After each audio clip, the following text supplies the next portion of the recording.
300,000 gold is up for grabs right now in Clash Royale, and today I'm going to show you how to get every last coin.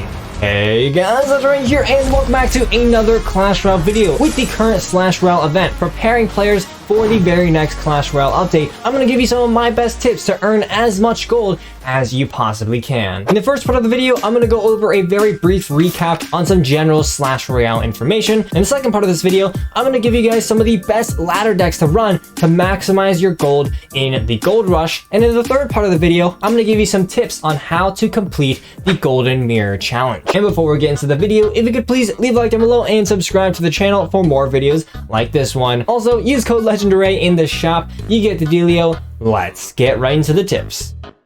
So Slash Royale consists of several different portions, each of which can earn you tons and tons of gold. The first is the Gold Rush, where in Legendary Arena, you can earn up to 200,000 gold. For each crown, you're going to be earning 4,000 gold, which means to earn the full 200,000, you're going to need to earn 50 rounds. Secondly, the Golden Mirror Challenge can earn you a total of 50,000 gold, and the upcoming Triple Elixir Global Tournament can earn you another 25,000. There's also a free gift every single day in the shop, and over the course of the next 7 days, that'll total up to another free 50,000 gold. Adding that all up, you can see that you'll very easily be able to earn over 300,000 gold. As for what to do with that gold, well, I think the answer is pretty obvious, right? You want to upgrade your main Clash Royale deck to as high of a level as possible. But before you go along and do that, I think there is one thing you should take into account. This update is going to be an update that is focused to the higher level player base. So in addition to just leveling up your deck in general, I would actually suggest that you get as many cards in your deck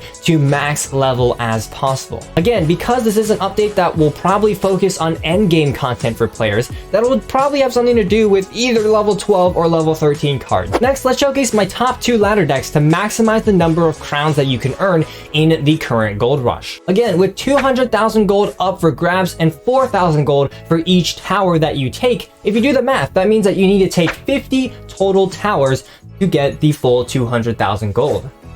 The first deck I'm sharing today is the classic Lava Hound deck. There are tons of different variants for Lava Hound, but the overall gist is pretty simple. You're playing this deck very, very aggressively. So without further ado, let's hop right into a match.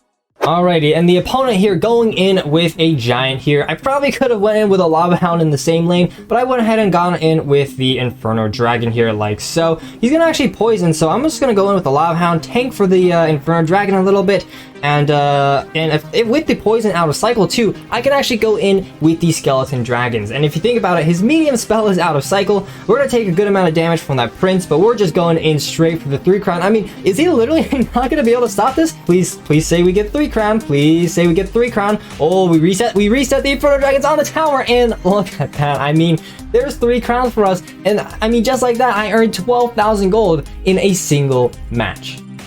All right, well, I gotta showcase another match, right? Because that one was just a little bit too short. This time, let's just straight up go in with the Lava Hound in the back. See what the opponent's gonna do. And as you can see, I'm literally just gonna ignore that Goblin Barrel. I mean, what even are you doing, man? I'm just gonna straight up go in for this 3 crown push, get as many crowns as possible, zap this out of the way, go in with my Skeleton Dragons here, and yeah, let's see what he's got. Of course, I'm quite vulnerable to a fireball right now. Okay, you know, E-barbs, I should probably not ignore that, but I am. So yeah, he'll probably take my tower here, but I'm definitely taking his. And again, I'm following up immediately with a balloon here. So let's go ahead. Balloon comes down. Inferno Dragon still locked onto the tower. And look at that. His tower is already down to 1,500 HP. Balloon is going to connect. And there's another 3 crown victory. And look at, like, literally in the past 2 minutes, I just earned 24,000 gold. That's almost enough to upgrade a card from level 11 to level 12. Now the next deck I'm sharing is very similar. It's a Golem Beatdown deck, all about taking tower damage to get a big giant golem push. Very, very similar playstyle to the Lava Hound. Let's get into a match. And it looks like we are against a bait deck. So first off, let's get that King Tower activation, shall we? And the rest of this match should be pretty smooth sailing. All right, and the opponent got a mortar down, so we're just gonna go with a quick lumberjack. He's not gonna be able to counter that. Mortar probably will get a hit, but that's all good. And the Rage Baby Dragon should hopefully take down the Electro Wizard, although, you know, the Baby Dragon's not doing that good of a job. And now, you know what time it is. I know what time it is. It's time to go in with the Golem in the back. Dark Goblin comes in there. We're gonna take a good amount of damage, but hey, I don't even care. I'm just going straight in for the 3. Okay, and the Mortar comes down on defense. So, first thing I'm going to do is go in with a Mega Minion to the side. Second thing I'm going to do is probably react a little bit. So let's go in with the Electro Dragon here. And, oh boy, it looks like he's got a good amount of stuff to stop the Golem. But does he have enough to stop what's coming after? So, first off, Cannon Cart comes down, just dealing more and more damage to that Mega Knight. I want to take that Mega Knight down. Okay, very nice. And now I follow that up with a Lumberjack. Oh, yes, Skeleton Army. I'm so dumb. I'm so dumb. So yeah, that was not very smart by me. Of course, though, we do have just a simple Barb Barrel like so, which will counter the barrel for us. Mortar comes down here in the center. I'm just going to let it deal its damage and just go in with a Golem in the back. Not too worried at the moment. Dark Goblin will also get some damage as well, but again, I'm just focused on building up as big of a push as possible. So Cannon Cart here coming down in the back. Yeah, I'm just going to go ahead and use that Goblin Barrel actually to build up my own push. And yeah, I'm going to begin trying to take out the Mortar as easily as possible. I'm actually going to NATO all this stuff together here so that the Electro Dragon takes the Dark Goblin down here. And let's see here, Mega Minion. Of course, I'm saving the Barb Barrel for the Skeleton Army, which I will play right now like so. All right, very cool. And look at all these units coming down. There's no way that he's going to be stopping this. We're just absolutely crushing through. And with that, a big, gigantic push takes the tower. Didn't quite get the 3 crown, but I'm pretty sure that if we were to continue the match just a couple more seconds, we would have gotten the 3.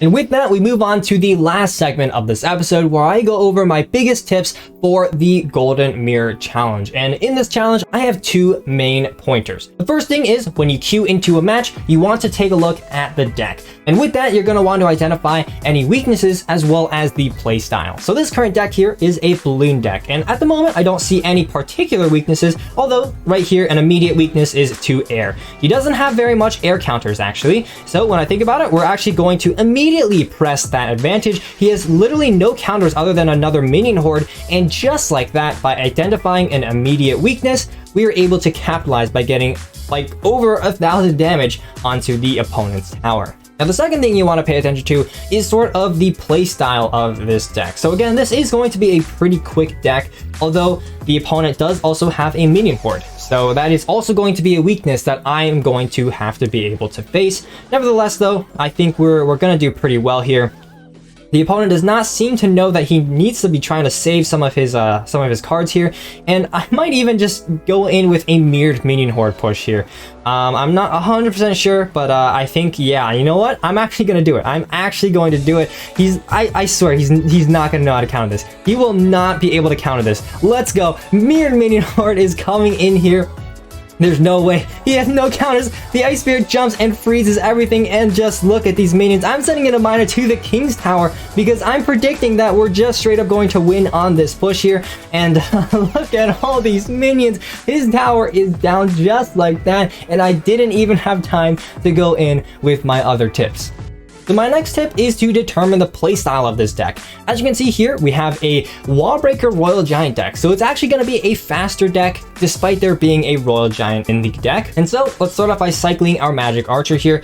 Unfortunately, let's go in with a Knight here to try and tank for whatever he has. And there we go. As you can see, the Executioner locks onto the Knight for a little bit, which allows us to counter the Royal Giant by only taking 1 hit. And now again, I noticed that he doesn't have any major ways to deal with tanks. Of course, he has the Skeleton Army, but I can just log that out of the way. And unfortunately, I do go in with a pre-log that doesn't succeed.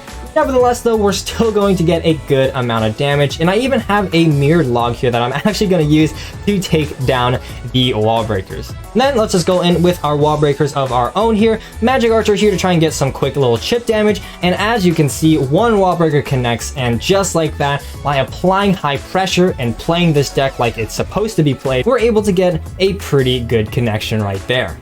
Alright, so Royal Giant here, we're going to mirror our Skeleton Army here, go in with a log here as well. And then use the Magic Archer to get some additional chip damage onto the opponent's tower. Ooh, he's smart there. Well played, I guess. I can't really complain about that. Let's go in here with our Executioner here. We'll do a good job at that. Ooh, but the Magic Archer will get some damage. Nevertheless, again, Royal Giant comes down. A big weakness is that aside from the Skeleton Army, we really don't have any major tank stopping power. Though, as you can see, as long as we are supporting everything properly, we're going to be doing just fine. And so here, let's go ahead and tank for the Executioner, which means that we're going to just be able to Skeleton Army this Royal Giant out of the way. And just like that, another win in the books. So there we go, my biggest tips on how to maximize your winnings in the current Slash Royale event. Wish you guys the best of luck, and as always, I'll see you guys next time.